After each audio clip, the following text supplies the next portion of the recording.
Halo gengs, jumpa lagi di channel Diskus. Di video gua kali ini gua akan membahas bagaimana cara kita untuk bisa merawat burayak diskus. Dan ini sedikit bertolak belakang ya dengan gua ya. Karena gua sama sekali nggak suka ya kalau kalian beli burayak, karena burayak itu yang pertama susah dirawat, yang kedua yaitu gampang meretel atau mati atau sakit ya. Itu terkait dengan pengalaman, karena kalau nggak ada pengalaman dalam memelihara diskus itu susah ya, karena diskus ini sangat tergantung dengan air, dengan cuaca, dengan ya pH TDS itu ya. Itu pokoknya sangat-sangat berpengaruh dengan kesehatan ikan kalian atau bahkan keawetan ikan kalian ya. Semakin kalian ngerti cara merawatnya, ikan kalian semakin cepat besar ya, dan tidak mati, bahkan sehat dan bisa berkembang biak malah ya. Malah kalian bisa jadi punya indukan ya dengan ikan diskus kalian sendiri ya. Nah, yang pertama adalah kalau kalian ingin memelihara ikan diskus ya, yang burayak, perhatikan ya. Yang pertama ini kalian harus membelinya dari farm yang terpercaya. Harus tahu juga indukannya seperti apa. Indukannya sehat atau sakit atau lonjong atau bulat atau gimana ya, dia punya kualitas ya. Karena itu berpengaruh dengan anakannya. Sama kita manusia ya, kalau indukannya kurang berkualitas ya anaknya juga kurang ganteng ya, kurang cantik ya. Sama kayak diskus juga harus perhatikan indukannya. Tapi kalau kalian bingung ya, kayak ini kebetulan ada yang jual nih di pinggir jalan, di Jatinegara atau di Parung gitu ya, atau di mana gitu di online, udahlah nggak usah tahu indukannya gimana, percaya deh pasti bagus nih indukannya, ya udah silakan dibeli. Tapi kalau gua sih mending tahu dulu indukannya ya. Oleh karena itu belilah di farm yang terpercaya. Nanti tunjukin nih mana videonya, foto indukannya gitu kan, lihat dulu kan kualitasnya. Oke, itu yang pertama. Yang kedua adalah kalian harus sering-sering memberikan obat. Obatnya apa? Kasih aja akriflavin. Ini seperti antibiotiknya dia ya, atau imunisasinya dia agar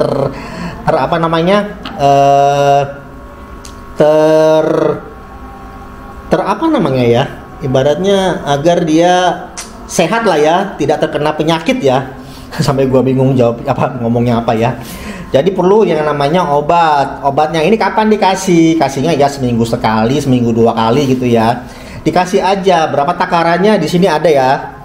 Di setiap obat tuh ada takarannya, berapa tetes gitu kan ya.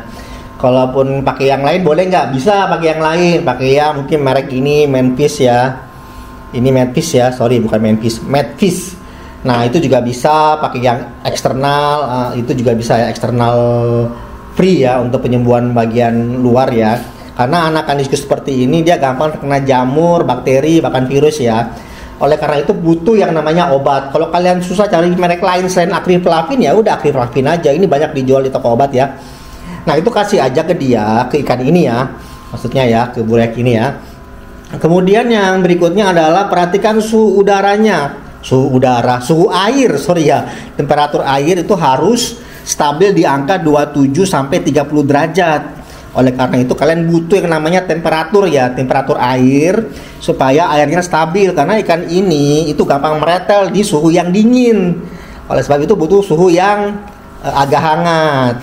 Dan air hangat juga itu sangat berpengaruh ke itu ya, ke penyakit di dalam sini ya. Kalau airnya hangat itu kadang-kadang penyakitnya tidak terlalu banyak ya dalam air ya.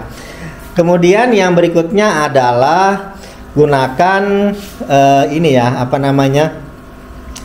air yang tidak boleh langsung dari keran, tapi harus pakai air yang sudah diendapkan beberapa hari, 3 hari ya, atau dikasih aerator ya supaya ada udara oksigen di dalamnya.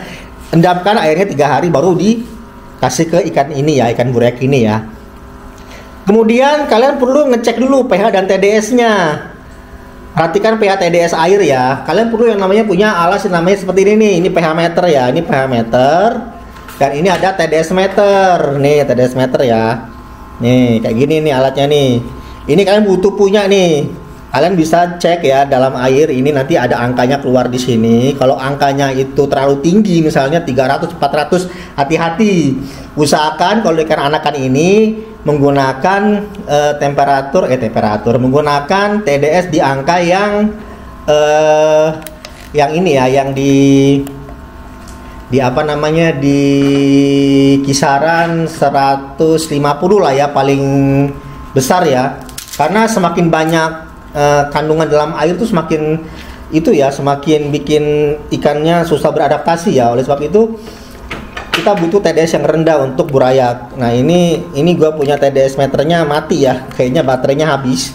Jadi gua nggak bisa cek TDS gua ya. Nah jadi harus TDS yang kalau bisa jangan di atas 200 deh. Kalau bisa di bawah 200 ya, 180, 150 oke ya, ataupun 100 pun oke ya. Tapi jangan air kosong ya, ibaratnya TDS kosong ya.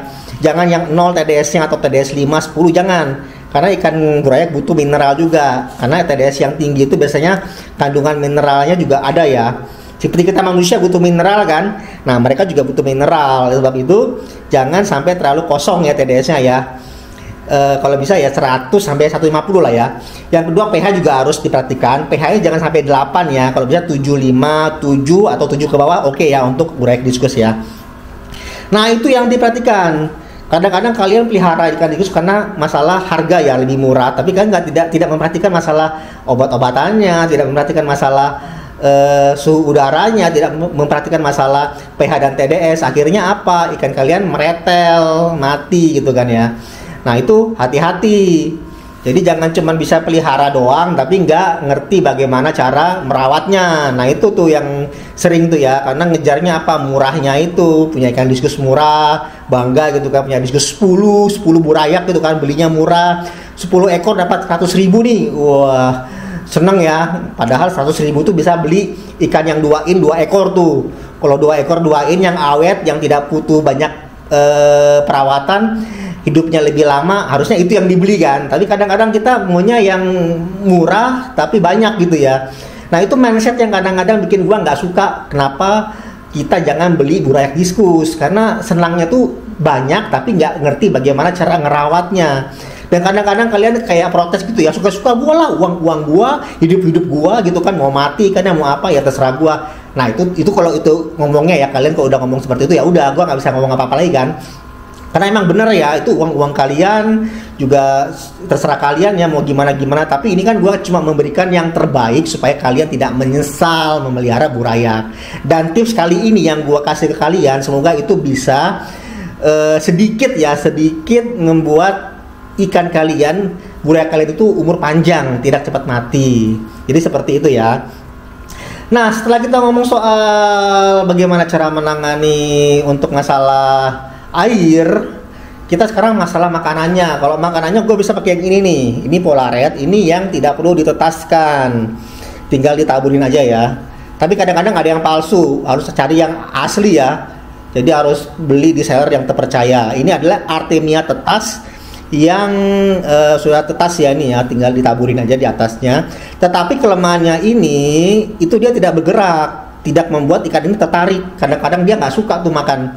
Karena ikan diskus yang burayak itu tertarik dengan yang bergerak. Oleh sebab itu lebih baik pakai yang Artemia tetas. Dia seperti ini yang tetas ya. Nih, tetas seperti ini ya. Nih, ini tetas ini harus kasih aerator ya. Aerator, garam ikan. Garam itu ya, garam untuk ikan ya, untuk nyembuhin ikan gitu ya kalau sakit ya.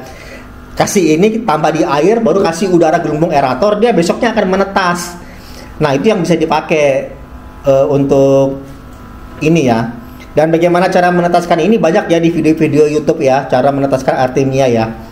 Itu kalian bisa nonton. Kalau nggak salah gue pernah bikin ya, nanti kalian cek aja di video gue ada nggak ya cara menetaskan Artemia tetas seperti ini ya. Nah, kalau ini bagusnya apa? Dia bergerak, jadi ikan ini tertarik untuk mengejarnya dan membuat dia itu ya, ibaratnya karena dia mengejar, penasaran dengan ikan ini, dengan Artemia ini dimakan dan membuat dia jadi nafsu makannya tinggi. Dan nafsu makannya tinggi berpengaruh ke pertumbuhan, cepat besar gitu kan ya. Dan itu rata semua, jadi semua dapat. Kalau yang ini kadang-kadang ada yang malas ngejar, ada yang ya udahlah nggak usah dimakan gitu kan. Akhirnya apa? Pertumbuhannya tidak rata ya, ada yang kecil, ada yang besar gitu kan, ada yang cepat, ada yang lambat gitu kan. Nah tapi ini enaknya apa, dia instan, jadi langsung dipakai ya. Kalau ini kan harus diteteskan dulu ya 24 jam ya, dan agak ribet. Jadi itu semua terserah kalian butuh yang instan juga oke, atau yang ini yang diteteskan juga oke ya. Dan itu semua terkait dengan kebutuhan kalian dan waktu kalian, sempat gak ya buat netaskan artemianya gitu kan. Tapi dua-duanya itu semua adalah makanan yang sementara bisa ya untuk kalian pakai untuk ikan ini ya. Kemudian kalau pakai kutu air gimana, bisa nggak? Kutu air juga bisa, atau enggak cacing sutra ya, itu juga bisa gitu kan. Tapi kadang-kadang dari alam itu kalau salah ya dalam penanganannya ya, atau cara pembersihannya ya, itu kadang-kadang masih kotor ya. Jadi butuh dibersihkan dulu untuk cacing sutranya dan kutu airnya. Nah, cara bersihkannya gimana ya? Udah kalian manual aja. Mungkin di itu kali ya, dibilas berkali-kali sampai bersih ya. Karena gue nggak pernah pakai yang alam ya, gue selalu pakai yang tetas seperti ini ya. Karena kalau tetas seperti ini itu lebih terjamin ya kesehatan airnya ya, dan kualitas air juga terjamin karena pakai air dari kita sendiri, rumah kita sendiri kan. Jadi nggak yang dari alam, kita nggak tahu ya, mungkin air dari sungai, dari got, dari mana gitu kan, itu yang bisa berpengaruh ke cacingnya, yang membuat ikannya jadinya terkena penyakit nih dari cacingnya ini ya, cacing sutra atau dari kutu air ini ya gitu. Jadi harus yang steril. Ribet ya, memang ribet seperti itu karena dia belum bisa makan cacing beku, nggak bisa. Tunggu dia ukuran 2 in atau 1,8 in, 1,5 in itu bisa ya makannya, tapi kalau yang ini belum bisa.